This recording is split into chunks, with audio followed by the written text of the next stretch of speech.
হঠাৎ করে তারা বললেন না আমরা শপথ গ্রহণ করব না। দুইটা শপথ নিয়ে প্রথম সেশনে সংবিধান সংস্কার আদেশ অনুযায়ী সংবিধান সংস্কার পরিষদের যারা সদস্য শপথ নেবেন এবং এটাকে তারা আইনি ভিত্তি দিয়ে অনুমোদন করবেন, তাদের ফাংশন শেষ। দ্বিতীয় পর্বে তারা মেম্বার অফ পার্লামেন্ট হিসেবে, সাধারণ সংসদ সদস্য হিসেবে 5 বছর ন্যাশনাল অ্যাসেম্বলির দায়িত্ব পালন করবেন।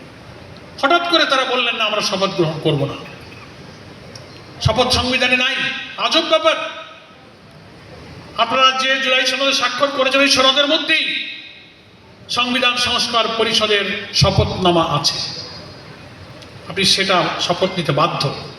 আপনি যদি আজকে সংখ্যাগরিষ্ঠতার জোরে এটাকে অস্বীকার করেন তাহলে আপনাদেরকে বলতে আমরা বাধ্য হব যে পূর্বসূরীরাই কিন্তু এই আচরণ করেছে।